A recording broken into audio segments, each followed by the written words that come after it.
Chapter 115. Because of the drama and curiosity, many people stepped closer and curled Michael and Maisie. Michael was happy to see the crowd around him, and expected to receive at least 2,000 badass points by impressing these crowds. On the opposite side to Michael, Maisie let out a cold snort, and closed her eyes to conjure the arch energy to use her strongest attack, the Mystic Fist. Although Alicia advised her to use the Mystic Fist, the main reason for her to go with Mystic Fist was she wanted to humiliate Ghost, who was said to be on the same stage as Noah. She wanted to prove Abel and everyone wrong by defeating Ghost, and in her mind, she really believed that she could win this bet and defeat him. Ever since she started cultivating, she never lost a battle. Just a few seconds after she closed her eyes, the onlookers felt the ground slightly trembling, and heard an unearthly humming in the air. Soon, their jaws dropped and their eyes went wide as they could in shock, looking and feeling the pure arch energy that's being gathered around Maisie. Alicia was not an exception to this, as she also seemed amazed by the spell. Holy shit, is that an epic class spell? Yes, it is. I heard only someone from the Cooper bloodline can use this spell. Can he really withstand this attack? He did say he won't move or fight back. This spell seems like it could kill even a body-strengthening cultivator. Look! The fist is taking shape. Michael calmly watched a huge fist made out of nothing but glistening silvery arch energy appear above Maisie's head. The fist was tall as a coconut tree, and as wide as a couple of buses lined up, and it grew bigger by the seconds. However, there was no fear in Michael's eyes but excitement, because the more powerful and fancy the attack, the more badass points he would get after defending himself from the attack.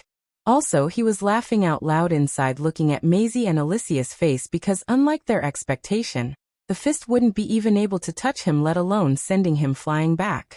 Hoo. The baby dragon, however, sensed the overwhelming power of the fist and cried and tried to claw its way out of Alicia's hands to Michael. Looking at his scaly friend being terrified by the spell, Michael turned and winked at the baby dragon to reassure it.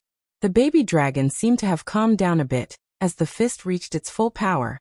The fist now looked gigantic, and it almost reached the size of a 3-story building. The Mystic Fist was only able to reach this potential because of Noah, who did some changes to the spell and unlocked its full potential. Of course, the downside of these changes was the time it takes to cast the spell. Since Michael said he won't fight back and gave her the time, Maisie didn't worry about the casting time. The very next moment, the little girl opened her eyes and looked extremely domineering in many eyes.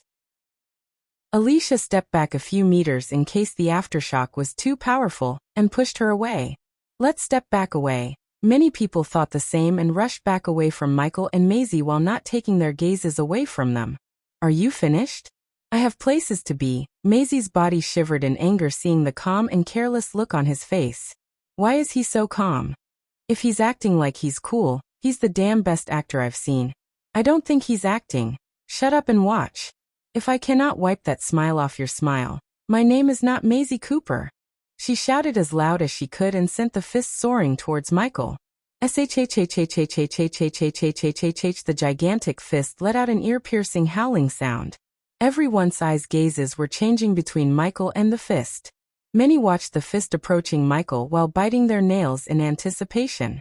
50 meters, 40 meters. 30 meters, 10 meters. Michael's raven-black hair and his long coat fluttered back in the wind, and even when he stood just 10 meters away from the fist, people noticed no fear or alarm in his eyes. 7 meters, 2 meters, boom.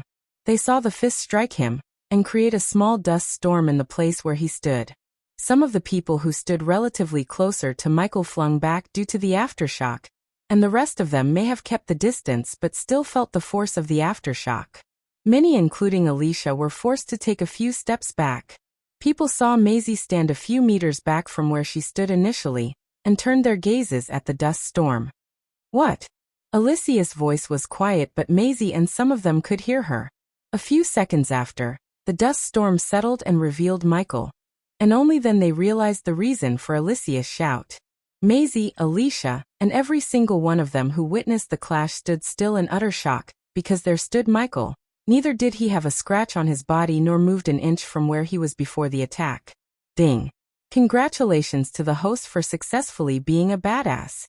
The reward is 800 badass points. Ding. Congratulations to the host for successfully being a badass. The reward is 300 badass points. Ding! Congratulations to the host for successfully being a badass.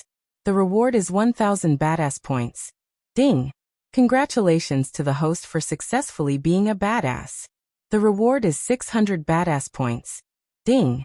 Congratulations to the host for successfully being a badass. The reward is 200 badass points. He expected 2000 badass points, but he got double the amount than he initially thought. He thanked Maisie and Alicia for this wonderful opportunity. That was it. Humph, he snickered, and his gaze was full of content and ridicule which shook Maisie's pride and self-confidence. How what? Maisie couldn't help but mumble under her breath in utter shock. Not in a million years she thought he would stand still taking the mystic fist head-on. What shocked her more was Noah's words as he said no one in the same cultivation stage as she would survive the fist. But not only she was unable to kill him, she couldn't even make him take a step back. Arrogance has to be earned, and if something needs changing dash. He didn't complete his sentence but raised his hand as the scroll and the baby dragon came flying into his hands. The baby dragon's eyes were filled with joy and it quickly clawed its way to his shoulder from his hand and wrapped its tail around his neck to sit comfortably on his shoulder. Usually, Maisie would have a snarky comeback for everything, but now, no words came out of her little mouth because of the shame and shock. His words flamed the fans of her humiliation. It's your attitude. After the onlookers digested the fact that he actually survived the mystic fist, they looked at him with utmost admiration and respect. Don't think too highly of yourself because you reached this level at a young age and have an epic class spell. I could have killed you 100 times before you finish casting that spell of yours. Michael continued to roast her and her face turned redder and redder. For the first time in her life, Alicia felt afraid of someone. After seeing him survive the mystic fist without a scratch, she realized that he was right. He could have indeed killed Maisie if he wanted to. Ding! Congratulations to the host for successfully being a badass. The reward is 400 badass points. Ding! Congratulations to the host for successfully being a badass. The reward is 300 badass points. Ding! Congratulations to the host for successfully being a badass. The reward is 200 badass points. At this moment, she doubted even Noah could defeat him. Now she finally understood why Peyton and Zanali wanted to recruit him first. Amidst the shocked gazes, Michael gave a last glance at Maisie before turning himself into a lightning bolt and disappearing from their sight.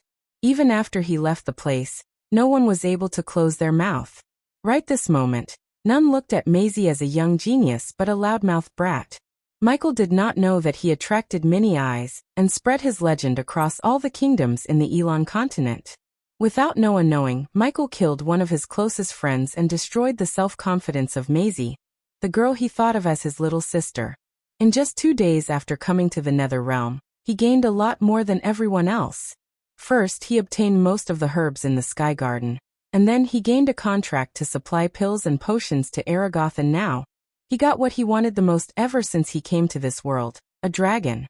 Besides, he gained a new underling, but who knows what the orc hides beneath his ugly face. While Michael was celebrating his gains, his old enemy has begun the plot to destroy him, and everything he built once and for all. Obviously, this old enemy was Jane, and she had no idea that there's someone just as bad as Ghost is waiting to mess up her revenge plans. Now that we had enough badassery of Michael, the Lord of Darkness, it's time to witness the Queen of Darkness in action. Chapter 116, Sister Elia. Sister Elia. Inside Michael's home in the Sunrise sect, Gaia was cultivating until she heard Jack calling her out. She sensed panic in Jack's voice as she stood up and walked towards the door. It's been 5 days since Michael left, as time flows differently in the outside world than the Nether Realm. For the last 5 days she was busy as a bee. She spent half of her day in Majestic and half of the day overseeing the construction of their new high-end restaurant, as well as the renovation of the Sunrise sect. Because of the works, she didn't even talk to Michael through the earpiece, but fully focused on the work at hand. Today was supposed to be her holiday, and planned to spend the day cultivating.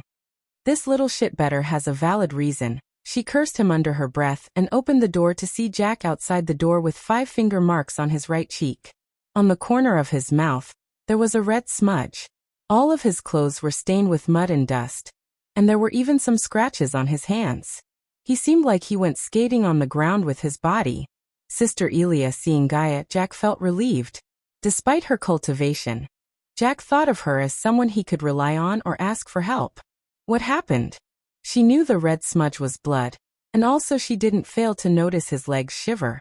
Sister Elia, some adventurers stopped the renovation work, and they are asking for more gold coins. I tried to negotiate with them but did they do this to you? She interrupted him before he finishes his sentence as Jack nodded his head. I'm going to beat the crap out of them for attacking my minion. Come. She tied her raven black hair into a ponytail and rushed towards the student quarters because that's the place they were renovating. Sister Elia, those adventurers have a body-strengthening level 8 cultivator with them. We should go and get the Baron's men. While the sect is being renovated, Claire and the elders went to capital to meet the King of Breedia and settle their debts. Daniel and Ricky were working with the dwarven engineer to build the restaurant according to Michael's plan. That left the sect with Elia, and she appointed Jack as her minion and gave him the job to oversee the renovation while she's away. Shut the fuck up and follow me. Plop. She slapped the back of his head hard and continued to walk. After he was slapped and thrown away from the student quarters by those adventurers, his first instinct was to run to Ghost's home and call Sister Elia. He didn't think anything about her cultivation, or how weak she is compared to a body-strengthening cultivator. For Jack, Ghost was the highest existence in his world as he basically worshipped him in his mind. Because of Ghost, he had tremendous respect towards Elia even though she would beat him regularly whenever she gets the chance. However, he never got mad at Elia after a while because he knew she might be the only person who would fight for him and protect him like a big sister. He ran behind her like a little kid and hoped that she has a way to resolve this conflict with the adventurers. A few minutes after, Gaia and Jack came to the renovation site. No one can work until someone pays us what they owe us. The disciples and the workers stopped what they were doing and kept their distance from a group of adventurers who just beat Jack. All the adventurers in the group were a body-strengthening stage level 3 cultivator, except the one who was shouting orders at the workers. He was a body-strengthening stage level 8 cultivator. In Gaia's eyes, they all had one thing in common. They didn't seem like they came to do construction and renovation work as they were strong enough to get more paying quests. Their armor alone was worth at least 100 gold coins apiece, and they certainly did not need to work for 20 silver a day. Who hit you? Asked Gaia. Sister Elia. Sister Elia is here. Sister Elia. Many disciples shouted the name Elia when they saw her. The adventurers, however, just snickered looking at her cultivation level except for the strongest adventurer, who looked Gaia with eyes filled with lust. Many girls who saw him staring at Gaia made them feel nauseated, and they prepared themselves to fight the adventurers if they dared to touch Elia. After Ghost joined their sect, the reputation of the Sunrise sect took a turn, and many who bullied them for fun now wouldn't even dare to look at them in a wrong way. Only because of him that they were able to settle their debts and receive the needed resources to cultivate with no hindrance. Therefore, how could they let Ghost's girlfriend be violated by these adventurers? It was me, pretty girl. A middle-aged man who was thin as a stick made his way towards Gaia with a wicked grin on his face.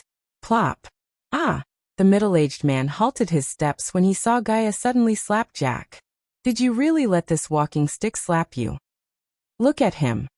Everyone was stunned by the words coming out of Elia, especially the thin man.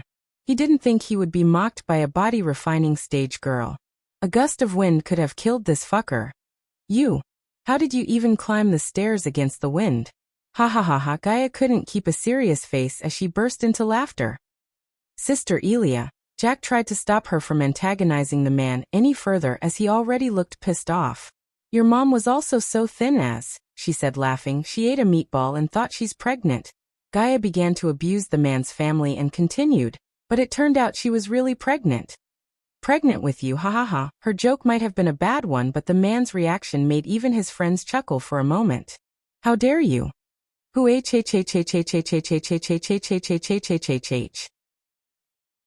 However, when he stepped forward at Gaia raising his fist, she let out a blow of wind, and shockingly, The wind came out of her mouth really did send him flinging away like a kite without an anchor in a storm. The scene stunned everyone as they watched the man disappear with their mouths wide open. She only looked like a body refining stage cultivator, but in reality, she was a core formation level 7 cultivator. For her, killing a body strengthening stage level 3 cultivator as easy as stepping on an ant. Was that me or the wind? She looked at the sky and said while the rest of the adventurers stared at her speechlessly. Sister Elia, you. Gaia ignored Jack and looked at the leader. I heard you want more gold coins. Hey, race my counter-offer. Pay my minions healing cost. Apologize to him and run away as fast as you can. There was no smile on her face as she said seriously. Healing cost? How much would that be? The leader, who was a bulky old man with a white beard, asked. 9,000 gold coins plus 2,000 for the psychological pain my minion experienced because of you. Is Sister Elia serious? Did you do that? How did she do that? Am I seeing it wrong, or she's just a body refining stage cultivator? I bet Brother Ghost gave something to her making her this powerful. I think so too, or how could have she done that? Do you think she can kill him too? I don't know that, but if they hurt her, Brother Ghost will tear them to pieces. He's not here. Let's hope Sister Elia can beat their ass. The disciples already began to chatter while the adventurers had weird looks on their faces after hearing Gaia's words. They did not know whether she's joking with them or not, but they knew that she's not normal. Are you hit on the head, girl? I don't know what you used to do what you did, but dash. Aha, no buts. You either do what I told you or die. Gaia interrupted the leader with her words. And seeing the careless look on her face, the leader glanced at the man on his side as he stepped forward to take care of Gaia. Jack, keep an eye on that guy. I have a feeling that this is now what it seems to be. While the man was on his way towards Gaia, she ordered Jack and rolled her sleeves upwards. After looking at the confidence in her eyes, Jack felt powered. He gave a quick nod and started to watch the leader as she said, I need to torture your leader, so I suggest you all 6 to come at me together. I don't like my time being wasted. The more everyone heard her words, the more they became surprised and shocked. If anyone else was in this situation, they would be afraid, but in her eyes, there was no fear at all. Bring me all the teeth on her mouth. The leader had enough of her. He never expected a body refining stage cultivator like her would mock them to this extent without showing any signs of distress. Good way to torture someone. He'll pull your teeth one by one. Just wait a few seconds. Chapter 117. Gaia spoke with a voice like a great bell while portraying an incredibly imposing manner. The disciples heard her words and they couldn't help but feel goosebumps all over them. Since Gaia seemed like she has a way to kill them all, they trusted Gaia instead of doubting her. Humph, you're just a small body refining warrior. You haven't even reached level 8, yet you dare threaten me and kill one of my men? You're simply courting death. 3 of you, go beat the crap out of these disciples. We'll handle her. The leader let out a cruel snort. While giving orders to the others, he stared at Gaia with a bloodthirsty look. Once he finished speaking, he stuck his tongue out of his mouth and licked lips. Understood. The other 3 dashed towards the disciples at the same time. They were fast, but Gaia was faster. With no warning, Gaia blocked the way in front of an adventurer, then she smashed his skull with just a single palm strike. Holy! Ah! The disciples and the workers who just saw this scene were terrified beyond words. They never thought a body refining stage cultivator like her could kill a body strengthening stage cultivator simply like this. She just slapped him, but his head exploded like an overfilled balloon. After brutally and quickly killing the first person, Gaia didn't slow down as she punched the second one through his chest. A hot splash of blood spread across many disciples' faces, and Jack saw Gaia's hand sticking out of the man's back with the still beating heart in her hand. What? The leader shouted out in disbelief. He could finally react and halted his steps. He just stood still like a statue, speechlessly. He never expected that this young girl whom he looked down upon could have such a ferocious approach and kill 2 of his men in an instant, making their adventuring party suffer a great loss. You're gonna die. The leader became furious. He quickly retrieved his mace and raised the mace high up into the air. Then he forcefully threw it towards Gaia. With this action, he tried to save the third man's life before she could brutally kill him. However, she grabbed the man by his neck and threw him towards the mace, which was still soaring through the air. Plop! Blood and pieces of flesh flew off in all directions.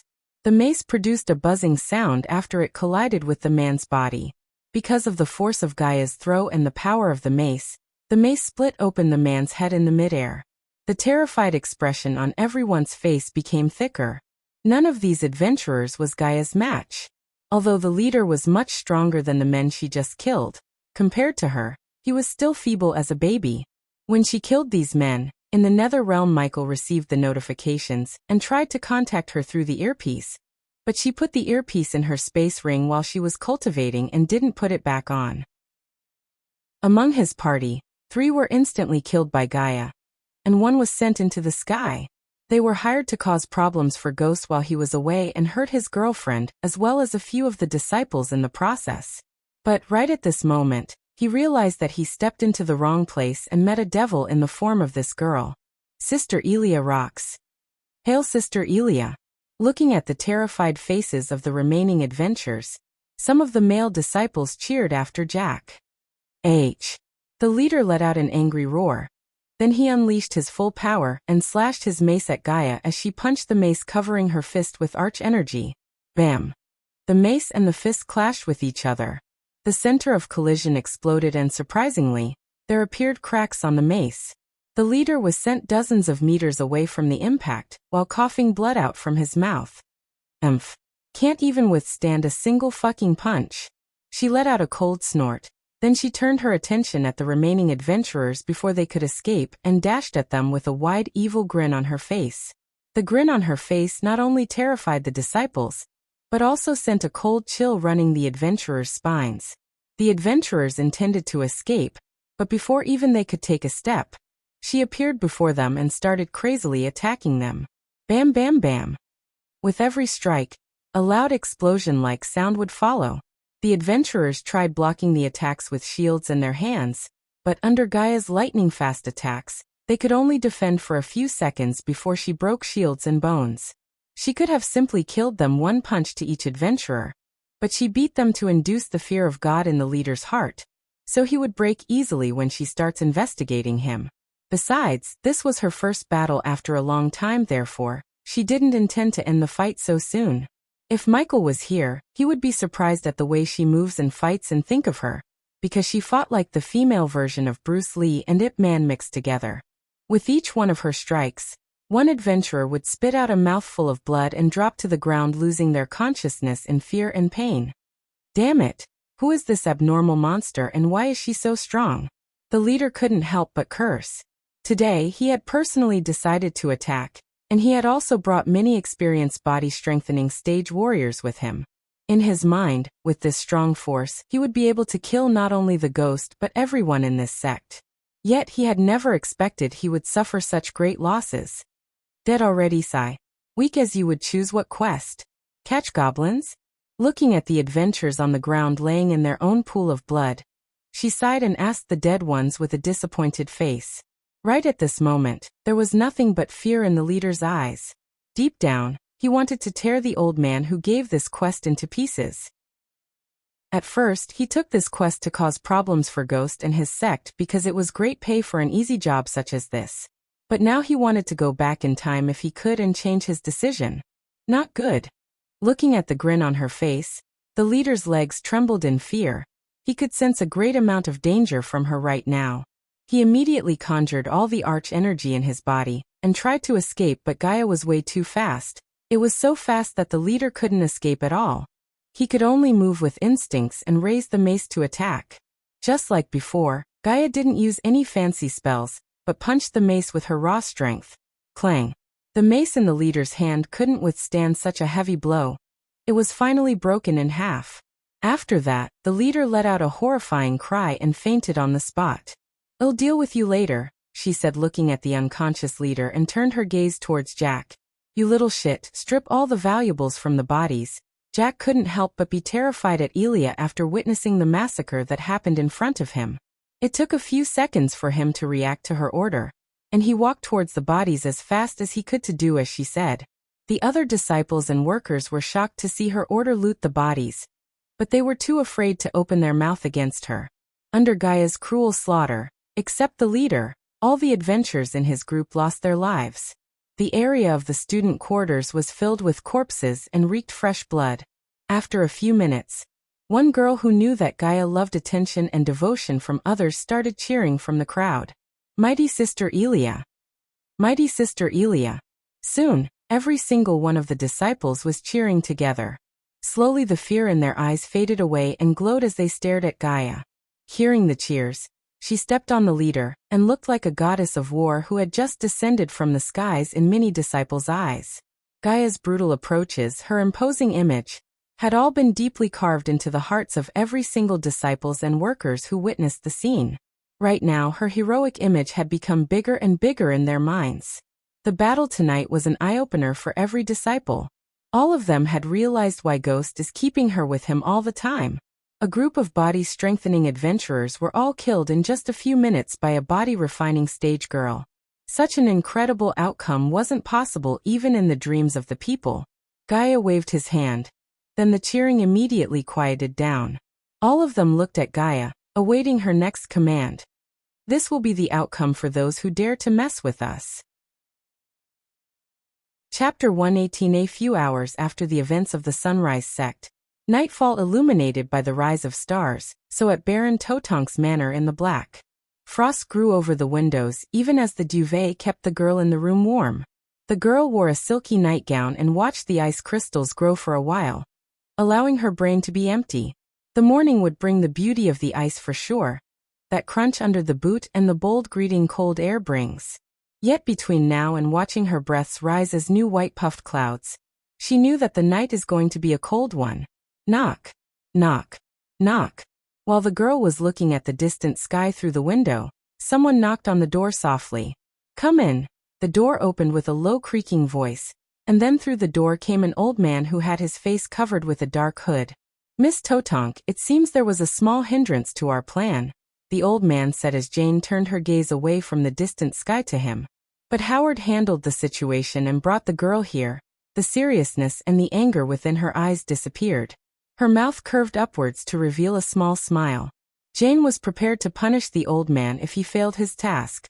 She already had hatred towards Ghost simply because Selena hated him, and she would hate anyone that Selena hates. Her mother passed away when she was just born, and although Selena was just her cousin, Selena raised her like a little sister, and for Jane, she was like a mother.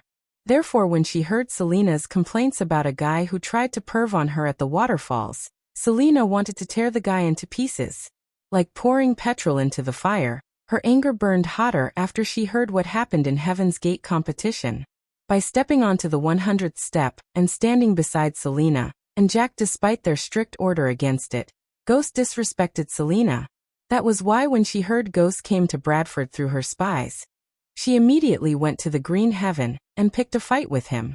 She thought her bodyguards could kick the crap out of him, but instead he almost killed her bodyguards.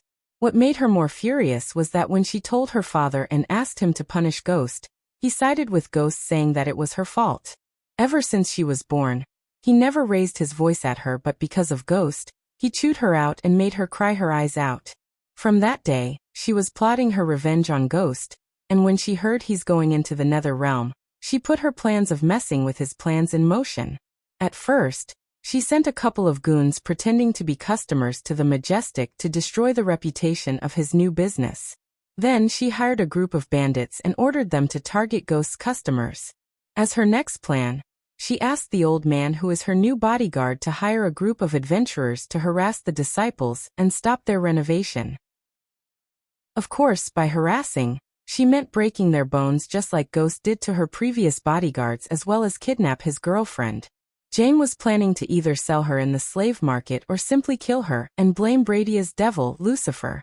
Many of her father's men were put into the night guard because of this Lucifer, who's brutally killing the criminals and crooks and leaving a horrific scene of crime behind. Baron Totonk had already sent people to the Church of the Two asking the priests and the holy guards to come to Bridia. The people were scared silly and Jane was prohibited to leave the manor in the night. Baron Totonk tried to protect the little devil from the real devil, but he had no idea that she was trying to get the attention of the devil all along. Ha ha ha ha, good work, old man. Where is that bitch? The old man was really surprised by Jane. When he first met her, he thought she's just a rich, spoiled brat, but after spending time with her, he realized that there is something ugly and rotten beneath her beautiful face. As her bodyguard, the old man advised her to drop her revenge against Ghost because her reasoning seemed silly. After all, he didn't live this long by holding grudges and plotting revenge against a mysterious prodigy like Ghost. The old man and her father, and Selena herself, told her to drop the matter between her and Ghost, but Jane was stubborn as a mule. I put her into one of the secret prisons and Howard is keeping an eye on her. Howard is keeping an eye on that bitch. What happened to his men? About that. Jane frowned, looking at the old man, dragging his words out. What? You can explain it on the way. She quickly changed her mind as she wanted to meet Ghost's girlfriend as soon as possible. The old man nodded and followed her behind towards the secret prisons which were built under the manor. On their way to the secret prisons, the old man explained what happened at the Sunrise sect, and how Howard got captured by the girl, as well as how he escaped capturing the girl. Jane was stunned by the old man's words, and the curiosity of meeting the girl rose to the peak in her mind. Since it was nighttime, and the way to the secret prison was restricted to servants and many low-level guards, they met fewer guards on their way. The underground prison was small. Baron Totonk didn't like to keep many prisons under here very much. Most criminals would face trial after a few days, and either be released or sentenced to the main prison on the ground. In addition to the old man, Jane's other guards, who were also the old man's team, joined them and entered the prison. The prison had a total of 3 levels, and the walls were built out of hard granite blocks. Although Jane was the daughter of the Baron, this was her first time coming here, and she noted the deeper she got, the narrower the hallway became. Why is this place so wet and muddy? Jane frowned and twitched her nose as the ground was wet, and the muddy sewage was flowing down the stairs, down to the last floor. Howard and the prisoner were at the bottom of the prison. Each layer they went down, the stench in the air became thicker. Miss Totonk, please be careful dealing with that girl. We still don't know the full extent of her abilities and strength. It was a man following Jane who had spoken. You mean to say that the 6 of you, core formation level 4 warriors, couldn't handle a body refining stage girl? Jane challenged. No, Miss Totonk, I mean. The man stammered.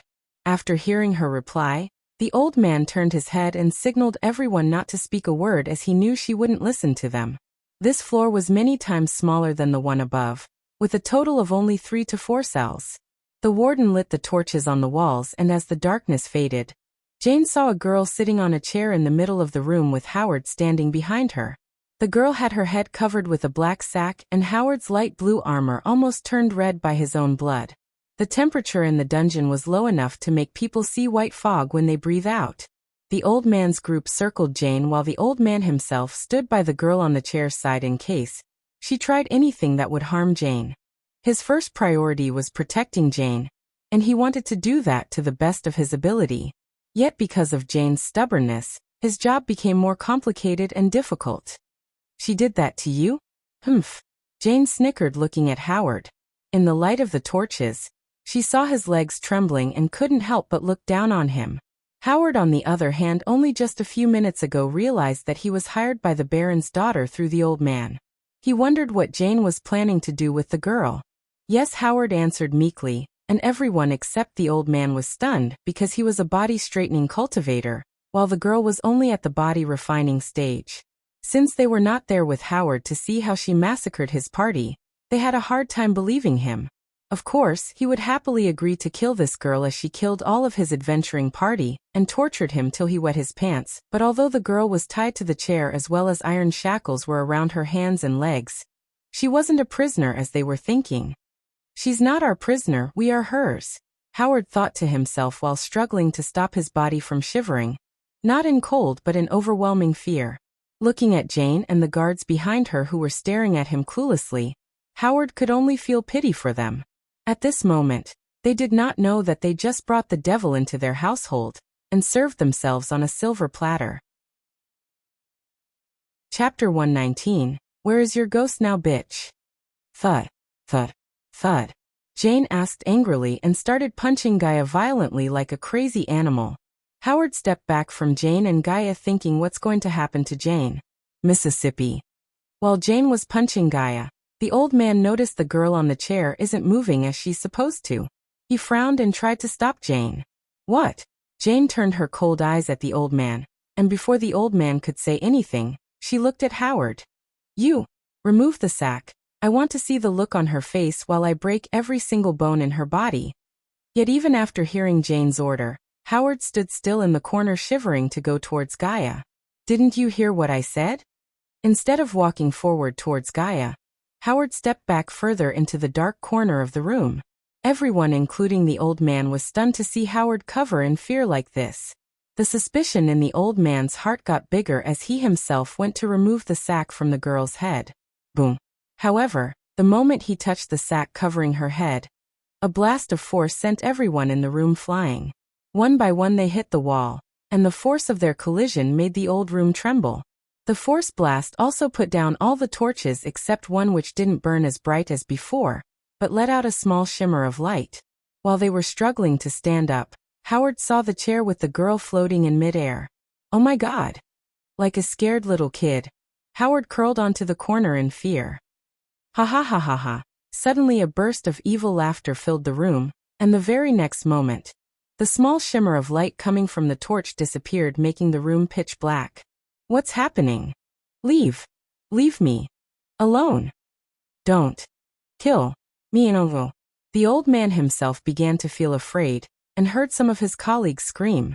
He was a devotee of the peace god. He tried to fight the fear with the mantra he learned from the temple. Slowly, while chanting the mantra in his heart, he looked through the darkness to see a pair of red eyes staring at him. Aw. Right at that moment, he felt like his soul itself getting pierced by those red eyes and screamed in terror. The old man lost all his will to fight the fear, and gave up to the fear, just like his colleagues. The very next moment, he noticed a puff of green glistening smoke traveling towards him, and in that glistening, he saw a figure standing in the darkness. GHHHNNSNN, staring at the skinless face, he failed to respond to the puff of green smoke and inhaled it. Covering in the corner of the room, Howard heard a muffled groaning. For the next couple of minutes, he could hear groans like this and the sound of blood splattering. He wanted to escape the darkroom, but he couldn't even move an inch as his legs refused to move in overwhelming fear. Puff. Suddenly something lit one of the torches. Ah. He heard a scream of a girl, yet the voice didn't belong to the girl he brought, but it was Jane's. The golden-orange light radiating from the torch revealed the blood-stained walls and pools of blood on the ground. Jane was not a weak-hearted girl, but the fear toxin she just inhaled made her lose all her courage and strength. Coupled with the terrifying figure standing in front of her and the dead bodies around her, she screamed as loud as she could in fear. She tried to take her gaze away from the figure staring at her, and saw the cold dead eyes of her bodyguards. Their eyes and mouths were still open, and one could see the fear in their eyes they felt before leaving this world. They were butchered like cattle even before they could defend themselves. After collecting herbs from the Sky Garden, Michael enhanced the effectiveness of the fear toxin by using some of those rare herbs. Because of the linked space ring, Michael was able to give the fear toxin to Gaia. Gaia never expected the fear toxin to be this effective, as it scared these core formation cultivators to the point where they just lost their minds. Except for the old man, none could fight the fear toxin, and she simply butchered them to end their misery.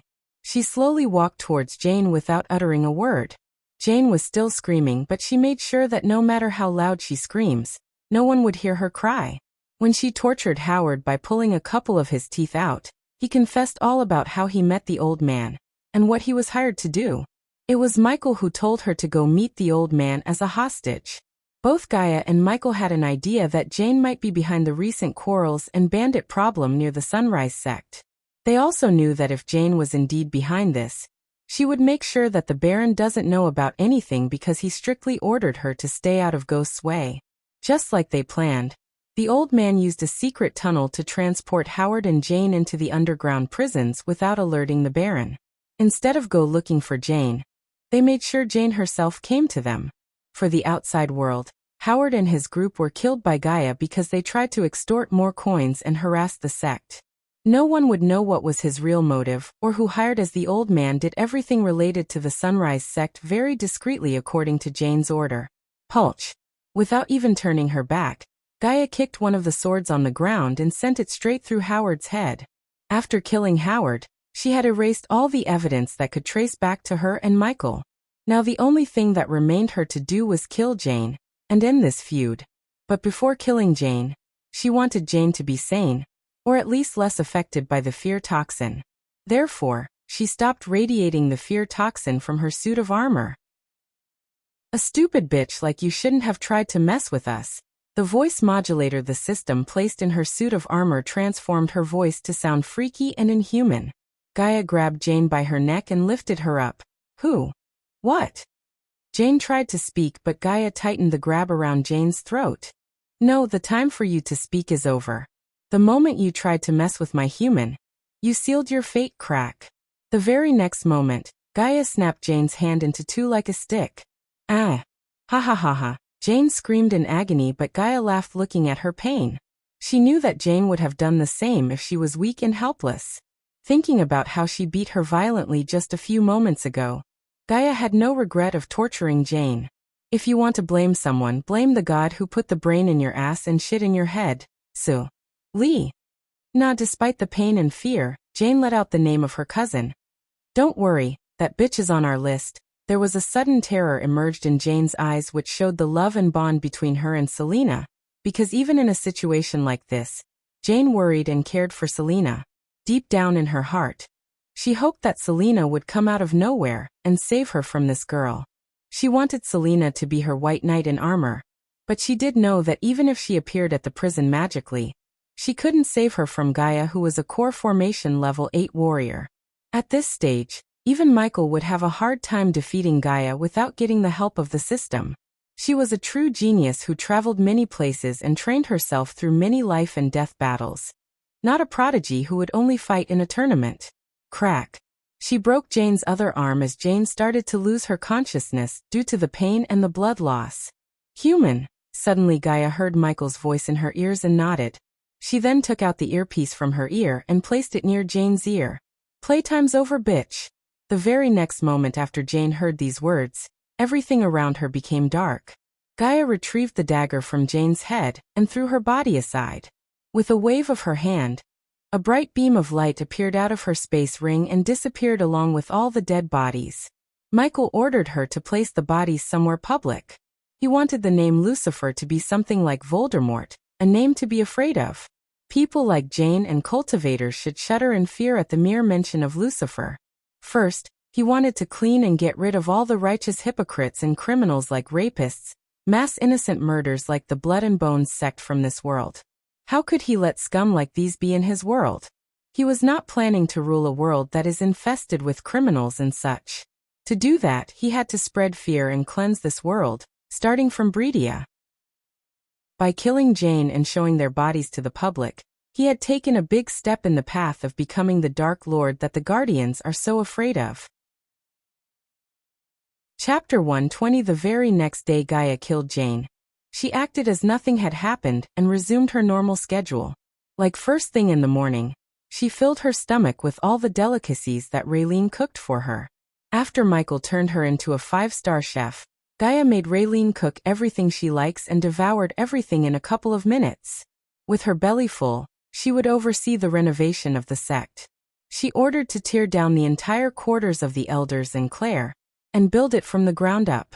Previously the elders stayed in a single big mansion, but now, she ordered the workers to build each elder a mansion in the country manor style. At the moment, they had almost finished 3 houses and were putting a foundation for the rest of them, including Claire's. She selected pure white paint for the walls and royal blue for the roofs. There were also flower beds and lush green lawns in front of these mansions in Gaia's mind, but first, she wanted these mansions to be built. Also, unlike before, she planned to build a separate building that would act as the main office. Since the Sunrise sect didn't lack land, only the time and resources like the workforce slowed her vision from becoming reality. She sent Jack to hire more adventurers and people from Rivertown to solve the workforce issue. For the student quarters, she ordered to tear down most of the houses and build new ones. Previously, 2 disciples shared one house that had 2 rooms and a small hall, but now each student house would have 2-story with 2 rooms on each floor. Her plan was to make 4 students share one house to save space because in the future when the Sunrise sect becomes the best, they would have thousands of students and at that time, they would run out of houses if they went with the old plan. If an engineer from Earth was here, she would recognize the architecture for the student quarters as the colonial architecture style. Combined with Gaia's vision, each student house looked majestic, and when they were built, it would stun everyone with its beauty. Other than elder mansions and student quarters, she added new buildings to the plan such as library, combat range, state-of-the-art classrooms for practice alchemy, runes and spells. Of course, it required not only millions of gold coins but also skilled workers to build many of the buildings in her mind. For now, she focused on building elder mansions and student quarters. To decorate the sect and ornate the sect, she wanted to hire the elves from the elven nation rather than hiring humans because elves specialized in ornamenting a place. For the state-of-the-art buildings, she had dwarves in her mind because just like elves specialized in ornamenting, dwarves were specialists in building and crafting. However, hiring these two was not a simple or cheap thing. It cost her almost 400,000 gold coins to hire a 3-star dwarven builder to build their restaurant according to Michael's plan. She spent another 300,000 gold coins to buy the required materials and shipping costs. In simple words, she spent almost 1.2 million gold coins on renovating the sect and building the restaurant. Fortunately, Majestic was doing extremely well as their customer base only grew bigger with each passing day. She was planning to hire more assistants to help the business, but she had no time to conduct interviews. Good morning, Sister Elia. Good morning, Sister Elia. While she was taking a stroll around the student quarters, the disciples immediately bowed and greeted her. Some had pure fear in their eyes while others had a mix of fear and admiration. The disciples didn't just stand there but helped the workers in any way they could. Even the kids Michael rescued along with Cindy were helping the workers by supplying water and cool beverages to them. After her morning stroll, she came to the makeshift stable, where she kept her new Pegasus. Since the previous Pegasus died at the Phoenix Island, she had Daniel pay for the dead Pegasus and hired another one. Before they opened the Majestic for business, she decided to check the progress of the restaurant in River Town. Plus, she wanted to see how the people are reacting to Jane's demise. Let's go to River Town, Peggy. She patted the new Pegasus on the head and mounted it to fly to River Town, leaving the overseeing the renovation to Jack. Miss Elia. When she landed near the building site where a bunch of people was working tirelessly, Daniel and Ricky came running to greet Gaia. Where is that dwarf? She saw no dwarf in the working site and asked both of them. The dwarf completely tore down the entire building unlike Michael and Gaia expected. Because of that, they were building the restaurant from the ground up, which led to more working and resources. Where is Raylene? Before they could answer, Gaia asked them, noticing no Raylene around. Lord Gatmill and Lady Raylene went to Bradford. Miss Elia. Gaia noticed a glimmer of fear in Daniel's eyes while Ricky spoke. Bradford? Why? Miss Elia, you knew Jane, right? Ricky asked curiously as Gaia nodded. The Devil of Breedia killed her and all of her bodyguards. Unlike Daniel, there was no fear in Ricky's eyes, which surprised Gaia because weak people like him would be terrified in a situation like this. Jane is dead. Are you serious? She acted as she didn't know anything about Jane. Ricky and Daniel nodded. Yes, Miss Elia, I just came from Breedia. The entire city is in panic and the Baron sighed. Ricky sighed and felt pity for the Baron. The man is broken into pieces. I had never seen a man cry like that. Oh, who is this Devil of Breedia? Lucifer. The moment the name escaped Ricky's mouth, she noticed some people stopped working and praying, looking at the sky. Many people call him the Devil of Breedia since he first appeared in Breedia. Him? She growled inside because it was her who pretended to be the hostage, punching bag of Jane and finally killed them. Yet, she was unable to take the credit, so she hid her emotions from showing on the face. Why do you say it was Lucifer who killed them? The Baron has many enemies. Sister Elia. I saw the bodies. They were laid in a shape of L and Jane.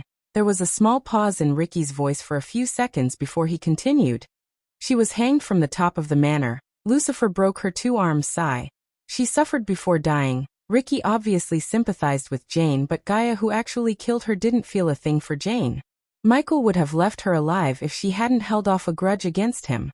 Before dying, she sought revenge against him by messing with his business as well as trying to kidnap Gaia. Many, including the old man and Selena, advised her not to cross paths with Ghost, yet she did exactly the opposite and ended up losing her life. Unfortunately, the old man and his team became collateral damage. Miss Elia, if you want anything from Bradford, you should get it soon. The soldiers were talking about a lockdown. Entire garrison of Bradford is searching for Lucifer, and I heard the church is also coming in case he really is the devil, Daniel added. It was no surprise to Gaia that the church is coming to Bradford because when something evil appears, they would come to cleanse the city with their holy guards. Aside from the garrison and the church, she also expected the Guardians to act as they would now suspect Lucifer to be the Dark Lord. With their current power, she knew they can't face either of those three. Fortunately for her, Michael could cultivate by killing Netherils, and the orc was waiting in the abyssal to summon Netherils for Ghost to kill. Michael and she were planning to stop terrorizing the kingdom for a couple of weeks till the heat goes down. Besides, after Ghost came out of Netherrealm, they would be busy managing their businesses as well as getting rich. Of course, they knew Selena would suspect him and come looking for trouble, but they had already devised a plan to deal with her. However, the spell Gaia was using to mask her cultivation was a legendary spell that could only be dispelled by a half-immortal. Considering Ghost was in the Netherrealm while Gaia killed Jane, the garrison or the Guardians wouldn't allocate too many resources to investigate him. What do you think, Daniel? Don't you believe in the devil? Asked Gaia. Of course I do, Miss Elia, but I just think this is a work of a human. Don't be too sure, old man. That was not a work of a human. Yeah, no shit, Gaia thought inside as Ricky went on. I saw those eyes. It wouldn't be surprised if they were scared to death. If you don't finish your work here, I will gouge out your eyes. Gaia kicked Ricky on the bottom and chased him away. I want this built before Ghost returns, Gaia ordered Daniel. There were still 3 days until he returns, and she wanted to surprise him by giving him the new restaurant. Chapter 121. After getting the baby dragon and the ring of fire spell from Maisie, Michael spent the day roaming around the Nether Realm to find treasures. However, he had no luck finding another treasure like the Sky Garden or the baby dragon. When the daylight disappeared, he found another cave and decided to spend the night inside. Hoo-hoo-hoo, the darkness of the cave freaked out the baby dragon as it rubbed its head against Michael's chin while groaning. You shouldn't be afraid of darkness, baby dragon, he said after gently massaging the baby dragon's head. He then bought a torch and placed it inside the cave, not because of the baby dragon's fear of darkness, but he wanted to see the baby dragon with no one interrupting. He sat on the ground lifting up the dragon like baby. Mud and bloodstains covered its body, preventing him from seeing the baby dragon's color. Staring at the wonderment in his eyes, the baby dragon tilted its head.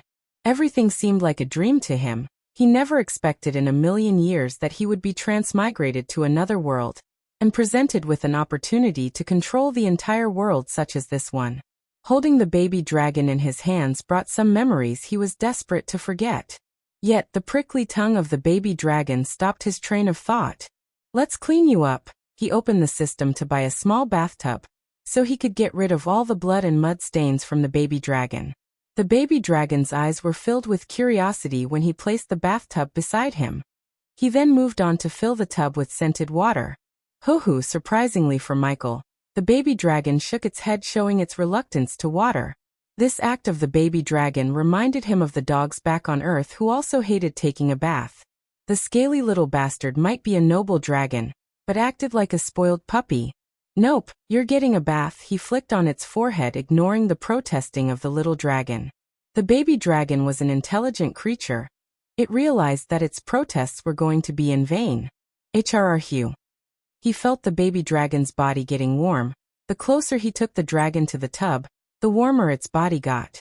Ouf! A sudden puff of flame came after he heard the dragon cough. Whoa, although he was quick enough to save his hair from getting burned, he was still surprised to see the baby dragon breathe fire. Do that again, he said gleefully, rubbing the baby dragon's head. Who? Ouf! He heard the sound again, yet unlike before, he didn't see any stream of fire, not even a puff of smoke from the dragon's mouth. Ouf! The baby dragon coughed again and again, trying its best to breathe fire, except it failed to accomplish this feat again.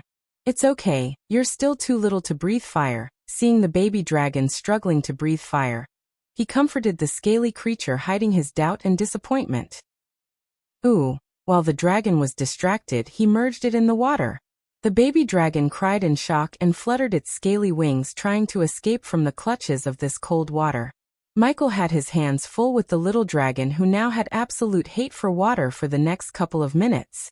He used enough force to keep the dragon still while he rubbed the dirt and blood stains off of its body. As the dirt washed up on the water, he started to see the glimmering crimson scales, the pitch-black claws, and the thin yet tough wings. On its head, he noticed swellings. He may not be an expert on dragon anatomy, but he watched enough dragons in the movies to know that swellings would soon become horns. He lifted up the baby dragon from the bathtub only after he made sure there wasn't a speck of single dirt on its body. The baby dragon gnawing his hand as an act of revenge, but those baby teeth weren't strong enough to hurt Michael. He cuddled the dragon, giving a soft kiss on its scaly forehead. Soon, those vertical slit pupils became round. At the same time, it puppy-eyed him to make him chuckle. After playing with the dragon a little, both of them watched the darkness outside in silence until the baby dragon fell asleep, curling itself on Michael's lap. Right when the first light appeared, Michael left the cave searching for treasures. The baby dragon stared at every single thing like grass and tree in wonder, sitting comfortably on his shoulder. Michael was disappointed in the nether realm because people said although the place was filled with dangers, it also filled with treasures, but in his experience, the only treasure he came across was the Sky Garden. Of course, he got the baby dragon with the help of the system, yet it wasn't true for others. He preferred getting out of this place if this situation continued rather than wasting his time wandering around aimlessly. But soon, the Lady Luck surprised him with the sight of a large crowd in front of what seemed like an enormous cave.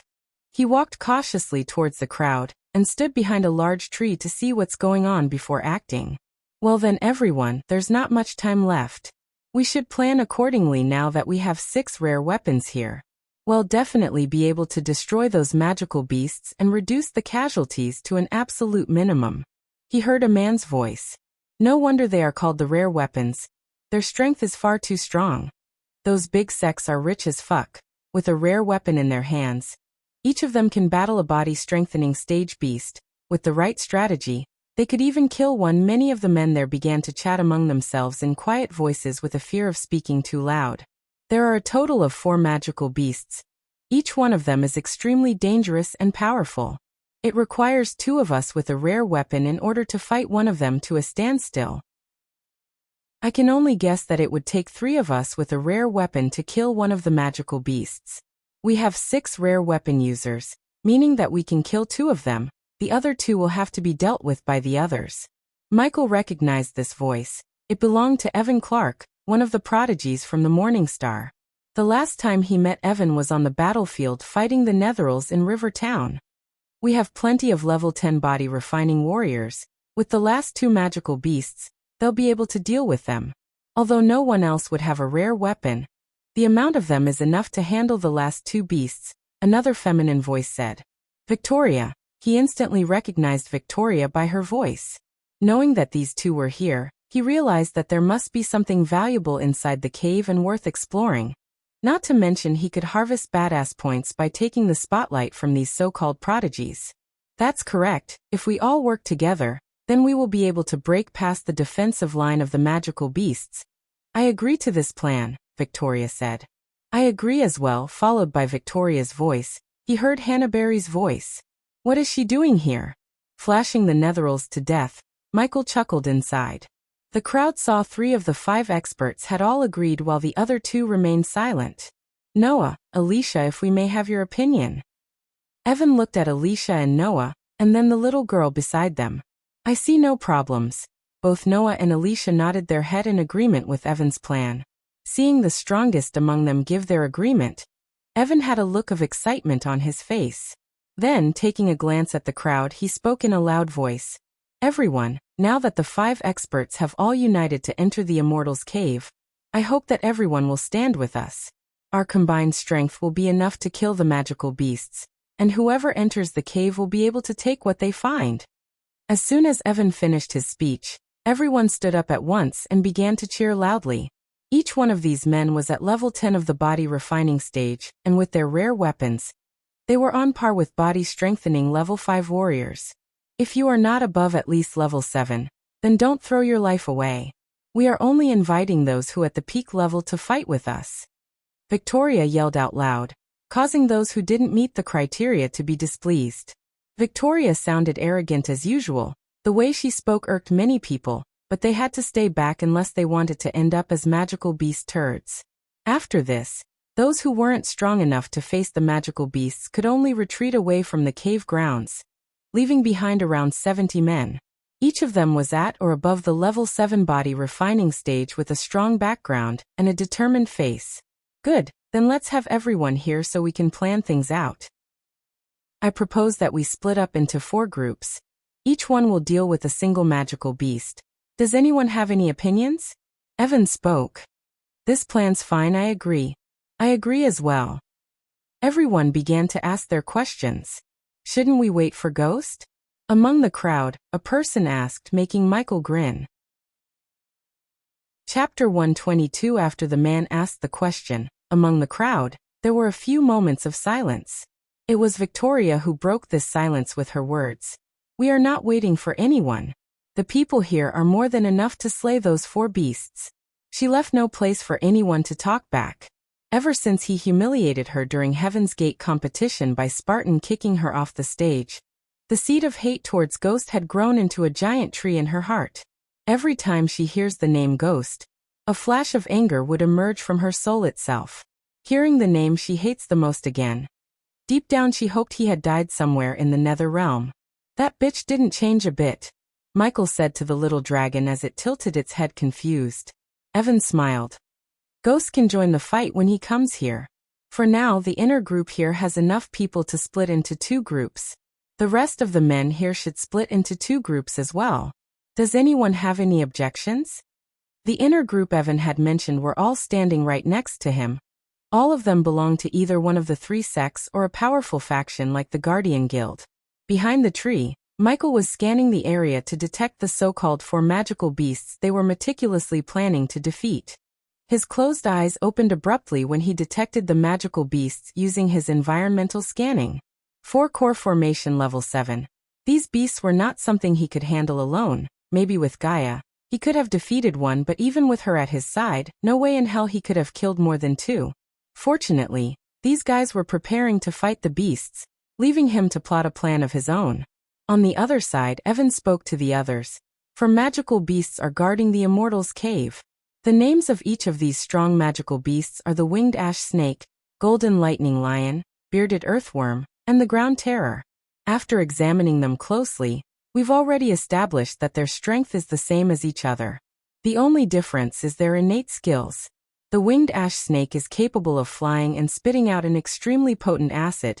If it takes off into the air, then it will be extremely hard to deal with. The Golden Lightning Lion has an extremely high defense because of its golden scales. As the name suggests, it can also spit out lightning as well as discharge electricity from its body. It would be best for everyone to stay away from it.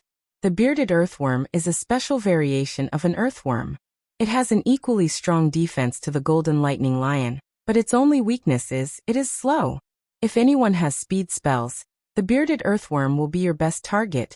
Few of them who had speed-enhancing spells decided to take on the Bearded Earthworm. The last one is the Ground Terror and our biggest headache. Its attack strength isn't as strong as the other 3, but the most annoying trait about it is that it's fast, extremely fast. In a blinking moment, it can drill deep into the earth to evade our attacks and then strike out from underneath. It is completely silent when it's underground and leaves behind no trace. It can attack from underneath one's foot at any time, and while it is the weakest in terms of attacks, its attacks are generally unblockable.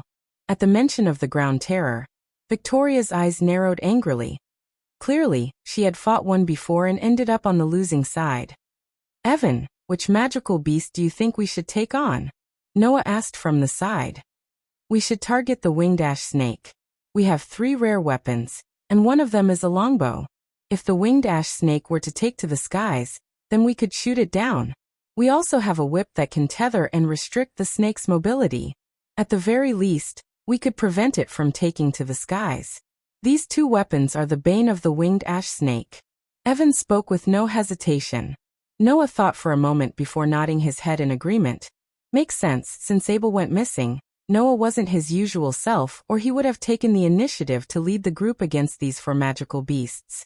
Alicia hoped they would find Abel soon, alive and well. After hearing Evan, Victoria spoke up.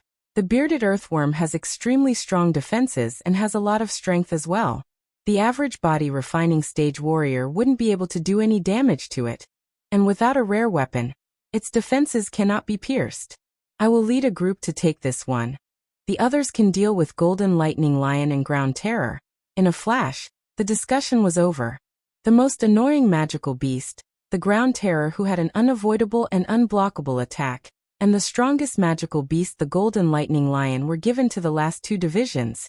Hannah Berry led one while a rogue cultivator led the other. Although the men in those two divisions were displeased, they weren't able to say anything. The winged ash snake was capable of flight, which would render all those on the ground helpless. It would also be able to strike at the men on the ground with its potent acid. So this magical beast was best suited for the group with the longbow and whip user. I should pick the weakest beast. He recalled what Evan said about all the beasts, thinking which beast he should target.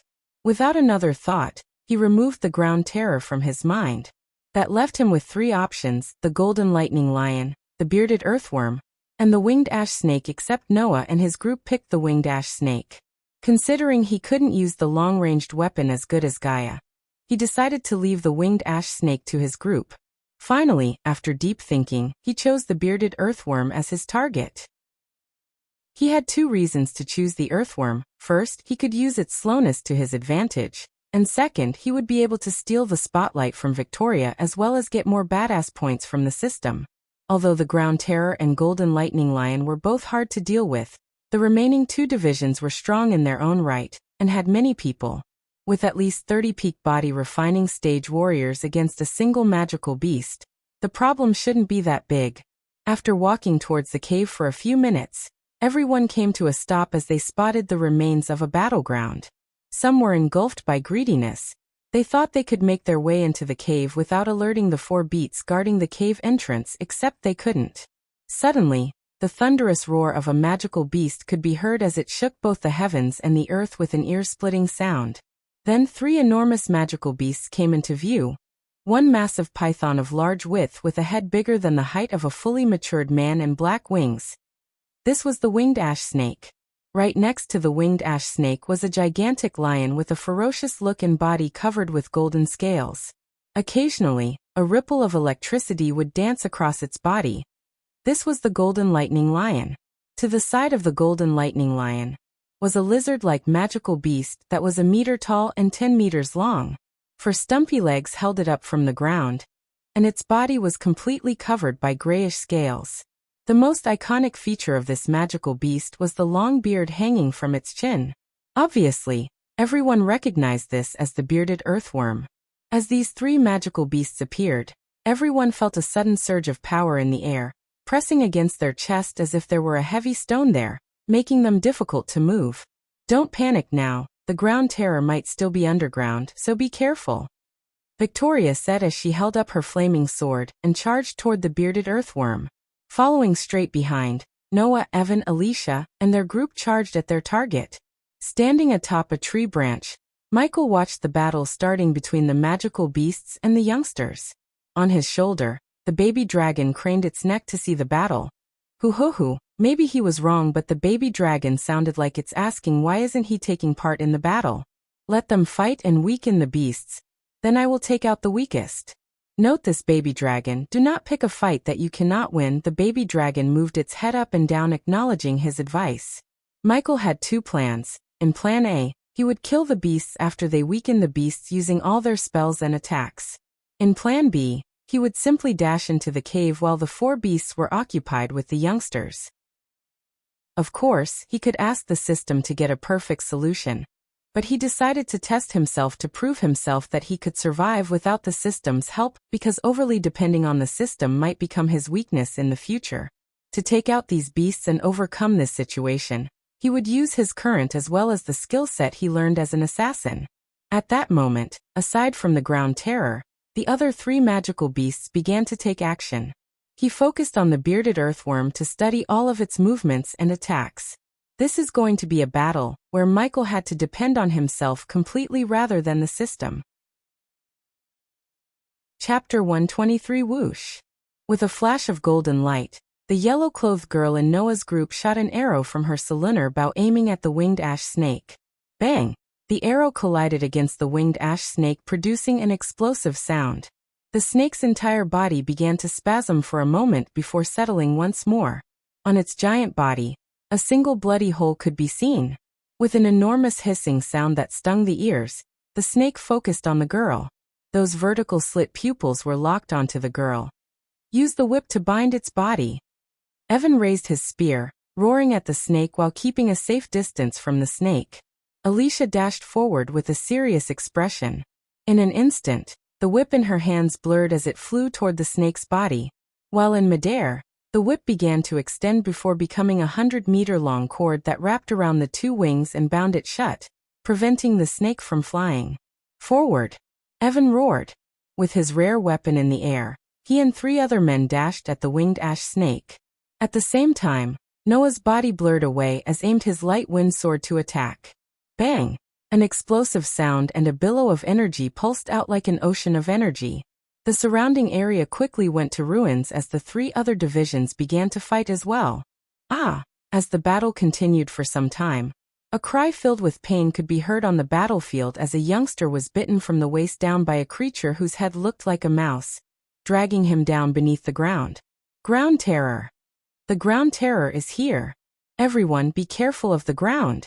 As soon as everyone heard the yell, they all stared intently at the ground. At that moment, right in front of the group, a large golden-colored rat-like beast flew up from the ground with the upper half of a man in its mouth. Be careful, the ground terror is here. Hurry up and attack it, don't let it escape into the ground. As soon as the ground terror appeared, everyone began to shout out loud as they charged at the ground terror. The ground terror was extremely fast, and immediately flew back into the ground after swallowing the body in its mouth. Even when rare weapons slashed at its body, only sparks could be seen. The ground terror was a scaled magical beast with silvery scales all over its body. Despite its defenses not being as strong as the bearded earthworm, it was still stronger than what the average body refining stage warrior could damage. An incredibly sharp spike arose from the ground and instantly speared through the hip of a man before he could even react. Ah! The man cried out in a shrill voice before thrusting his fire attribute rare weapon into the ground in hopes of exposing the ground terror from its subterranean hiding spot. All that he hit was earth as the ground terror had already moved on from one area to another. An intense purple light flashed as the entire world shook all of a sudden. By the side, the golden lightning lion shot out a blue spear of lightning that arced toward the closest person, reducing his body to nothing but ashes. Several men immediately struck out at the lion with their rare weapons, creating a clunking sound as they smashed against its scales with some sparks and blood. Although the golden lightning lion's defenses weren't weak, it wasn't capable of defending against a barrage of blows of a large group without taking some damage. An angry roar was emitted from the lion's mouth as it swiped its sharp claws at the surrounding people attacking it. Another arc of lightning was spat out from the lion's mouth, striking the closest person without giving him a chance to dodge. In that instant, 5 of the 30 warriors who attacked the golden lightning lion had been shocked by the lightning and fell to the floor with charcoal black bodies. The winged ash snake wasn't much stronger than the bearded earthworm, especially with its wings restricted by Alicia's whip. She used her and her whip's full power to attack the snake. Although the snake was a core formation level beast, it wasn't as intelligent as those who were fighting it. Therefore, with 3 rare weapons and good strategy, they were able to do some damage to the snake. In the end, the snake's strength while bound up was far less than before, which impacted it majorly, so only around 60% of its full power could be displayed. The winged ash snake continued to struggle fiercely against the bindings, but to no avail. The wounds on its body were growing more and more severe, and its temper even more violent. Alicia's face grew serious as she bit her lower lip and concentrated while sweat pooled over her forehead. At the moment,